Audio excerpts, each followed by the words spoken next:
Tonight on Discovering, I visit the folks at White Sky Woods in Jacobsville to see what it's like to homestead in the Keweenaw. I just look forward to the opportunity to just share like our homesteading lifestyle with people. And then a bit of ice fishing. Nice fish. Stick around, that's all tonight, right here on Discovery. The secret streams that flow beneath the cliffs of colored stone. Forest thick and healthy with birch and pine and oak. Surrounded by the greatest lakes this world has ever known. The black bear's awesome presence as he roams the hills and fields. Call of the timber wolf, the loon's lonesome trill, the eagle soaring high above, the trout lies deep and still. These are what I treasure, the only way I measure feelings that I have for this fine land. There is so much to discover when you're a long-time lover of northern Michigan.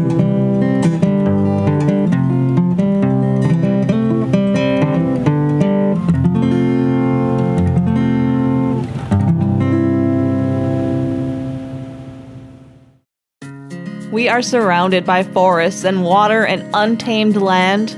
This is what lures visitors to our great peninsula and draws some to even move here. Case in point, Tim and Lisa, who moved to the Keweenaw Peninsula permanently in 2017 to live a homestead lifestyle and reconnect with the land. We were just looking for some changes in our life. We had the typical 40-hour-a-week jobs, and we knew at some point in time that we wanted to pursue more of a homesteading lifestyle and self-reliant lifestyle. And we were formerly from Wisconsin. We were just looking for property. We had never actually been to the Keweenaw before, and the moment we walked out here in our snowshoes in February, we just knew it. We loved it. We knew it was meant to be ours. Right now, the coolest thing going on in Jacobsville is White Sky Woods, and their back-to-basics lifestyle, animals, and of course, their yurt. We just found to be living in a yurt to be an awesome option for us. It was right in our price range, and it provided a unique home for us. Yes, the yurt actually came as sort of a kit. Each of the wall panels came pre-built, and then the roof came with it as well. So that was helpful since I didn't have a lot of time all at once to come and work, because I was just working on like a week of vacation a year. I would come up and work, or we would come up and work. Mm-hmm. So the second year was mostly just kind of building out the inside and getting the loft up and that kind of stuff. And then the third summer was getting like the cabinets in and the plumbing all finished up and all that kind of stuff. The thing I really liked about the yurt that appealed to me the most was the fact that in nature, nothing is square. One of the huge appeals for us was to be able to just live a lifestyle that was healthier. Meaning providing the majority of our food, be it vegetables, fruits, and meat, and just knowing truly where our food came from and that it's organic. We have our garden, which is obviously to sleep right now for the winter, but we raise the majority of our own food here. I would say probably about 75% of the food that we eat is homegrown by us or raised by us. So one of the things that we decided we wanted to do when we first moved here was, since I would be coming out of the workplace, that I would start homeschooling the kids. We do have awesome opportunities to do things that we wouldn't have time to do as a family otherwise. Tim is working with the kids on like a make it, build it sort of thing, and they have different projects that are ongoing. And one of the big projects that they worked on this year is the kick sled. It's basically a chair on skis. Flora and I planned how to do it and went through a couple iterations before we decided on something that seemed actually to work good. We had to cut all our pieces of metal, make them the right sizes and all that stuff. And then we attached them to the skis and attached all the pieces of metal together. And we put the chair on. I feel like we have so many more life freedoms and having more family time and just being back in nature and back to the land. It just feels so good to be part of this.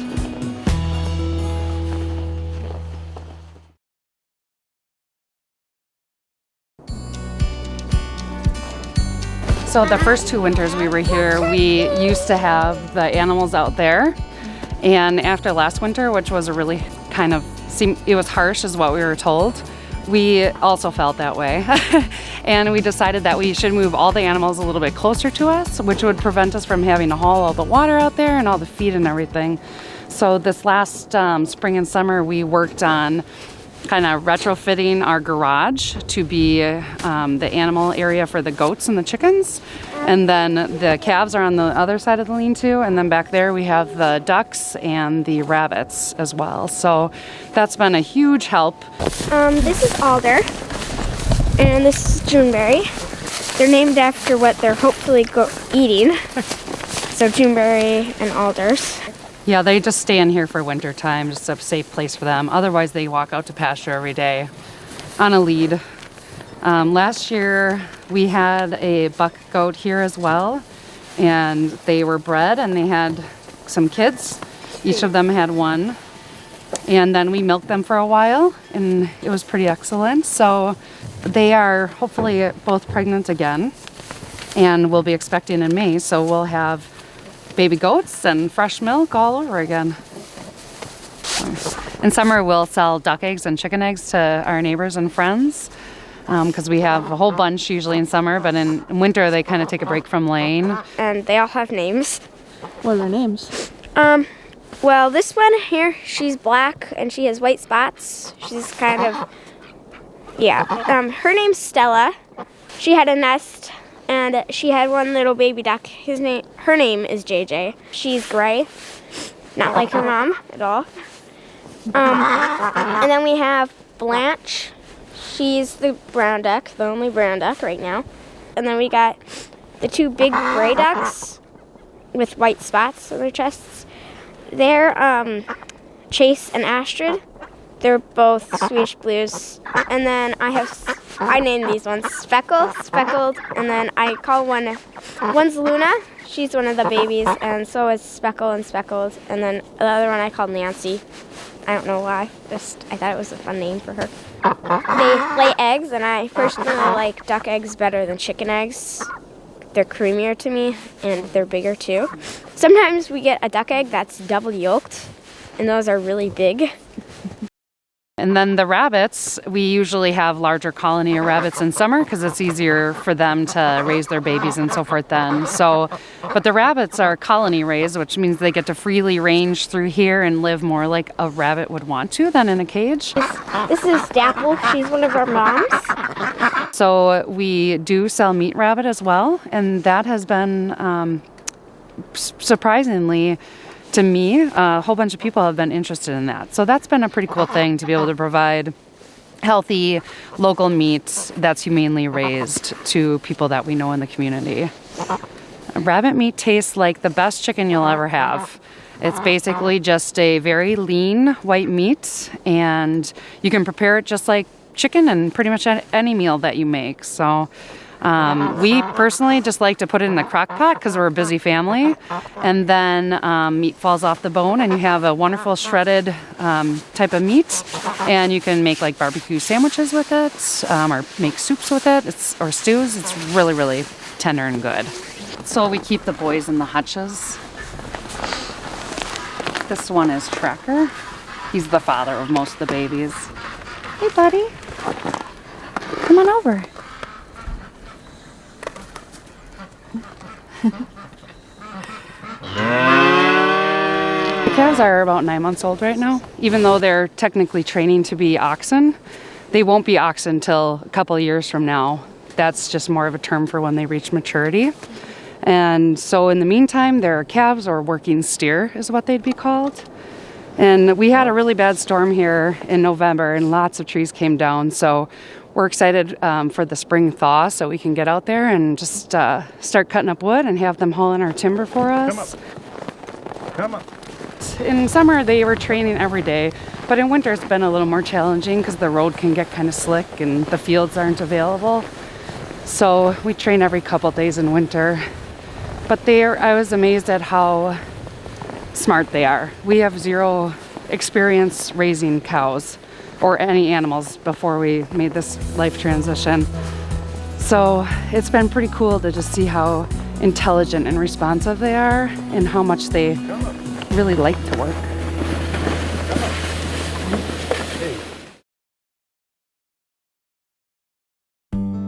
Tim and Lisa's homestead is in Jacobsville, on the southeast corner of the Keweenaw on the mouth of the Portage Canal. Jacobsville is known for the sandstone quarries that provided building material for many of the Copper Country's buildings. This sandstone also made its way to many cities on the East Coast.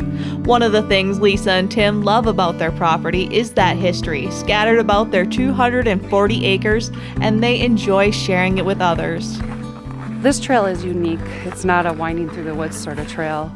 But what makes it unique is that it has a pretty big history to it. As far as we understand, this railroad grade used to haul out Jacobsville sandstone, which is what Jacobsville area is known for. There's not a lot going on here now, and there's no active sandstone quarries, but 120 years ago, there were people out here actively quarrying sandstone. And it's just really neat to walk on here and think like, who's coming down this trail and what were they hauling and where was it going? What building did it end up being in? It's hard to see in winter, but we actually have sandstone all along the side on this trail. That was probably just scrap stone that wasn't of any value. And so you can kind of see history as you walk through it. To the best of our knowledge, that's a hill of scrap. So kind of like what a rock pile would be from the copper mines, the poor rock. What we believe is underneath that is poor rock sandstone. We have multiple of those around on this property. And what probably happened is they dumped a pile, kept dumping on it, and then progressively it leads right to the quarry. Here is one of the quarry ponds that's on our property. We know it's a quarry pond for 100% certainty because we've read about it in books, but also straight back that way, which we're intending to put a trail to, there are massive slabs of sandstone that have been cut out and stacked, and then I don't know if the market fell out or what happened, but they got left behind for whatever reason. But it's pretty cool. A lot of them have kind of toppled over a little bit, so there's some cool crevices over there. But we do love coming out here in summer and just relaxing and listen to the quiet of it all. You literally cannot hear traffic back here, and to me, that's probably the perfect thing. As part of our snowshoe tour, we did a little foraging to make some tea. And one of our favorite things to harvest is the spruce needles, or pine needles work great too. And we've made spruce needle tea and pine needle tea, and then spruce needle cookies as well. And it has kind of, to me, almost like a citrusy flavor. So we will pick some of this and we can head inside and warm up a little bit and have some fresh tea. And the benefit of the spruce is a high quantity of vitamin A and vitamin C. And as with any sort of harvesting we do out in nature, we always make sure we pick only a sustainable amount, although we have lots of spruce. I wouldn't want to come pick too much off this tree. And then I always say thanks, because what a cool thing that nature is able to provide us. So let's go have a taste. I'm going to go ahead and put our spruce needles. I collected a few pine ones as well. So we're going to load up this pot. And so people often ask, like, how much should I put in? Well, I don't measure this. I kind of just pick and put it in, and then I steep it for a couple minutes. If it's a little strong, I just water it down a little bit more. If it needs more, I'll add more once I've been having it steeped for a while. It's not like I'm using this medicinally, so I don't worry so much about it being a specific type of... I can smell it already just having poured the water on that. So we'll let those steep for a couple minutes, and then we'll give it a try. I just look forward to the opportunity to just share like our homesteading lifestyle with people who maybe have an interest in it or just want to see what that life is like. If you're interested in learning more about White Sky Woods, their homestead, or taking a guided snowshoe tour, visit their website, whiteskywoods.com.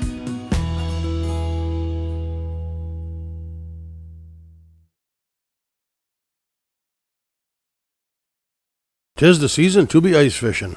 My son Jordy and his buddy Craze grabbed the ice fishing gear and the camera and spent the day on the bay.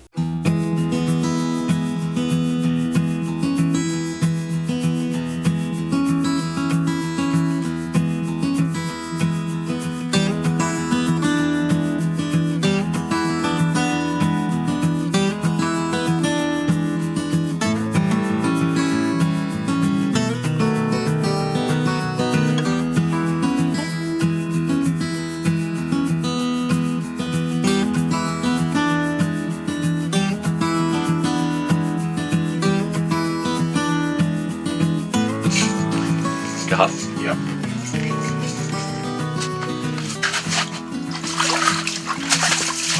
Nice fish. Had to work for that one, didn't you? Yep. Well, there's a little fish on the bay for you right there. Had to work for this one, but that's what it's all about. Nice slot fish. Beautiful.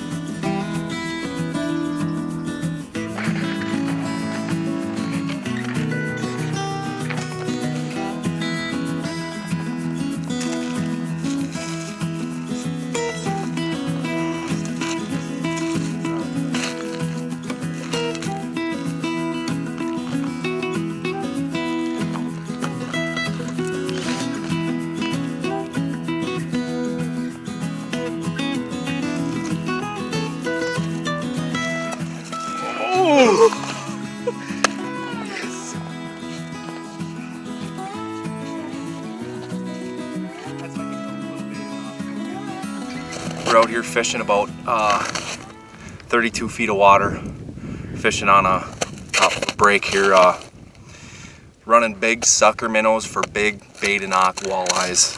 That's how it's done right there. Get you some.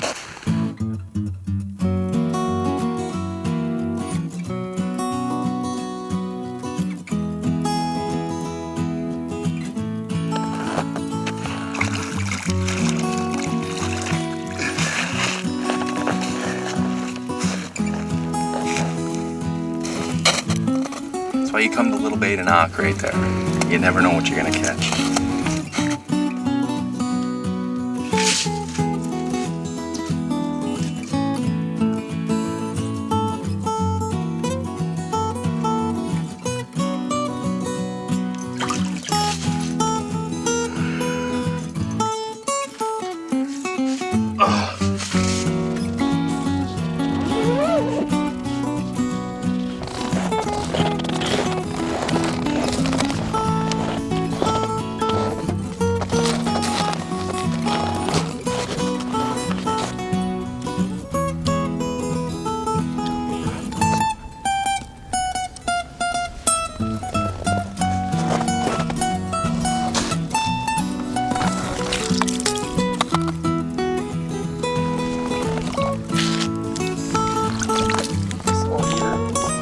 Yeah, we come out this morning, set up in the dark, and put our tip-ups out.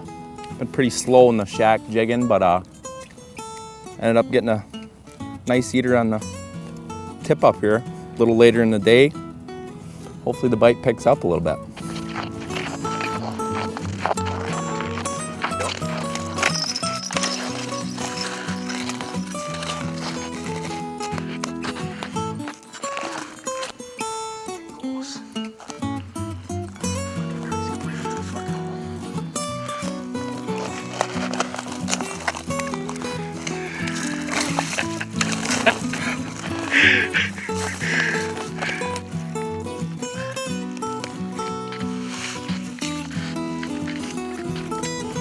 And that's why you make the trip. Nice fish. Well, that's it for this week. Thanks for watching, and I hope to see you next week right here on Upper Michigan's very own Discovering.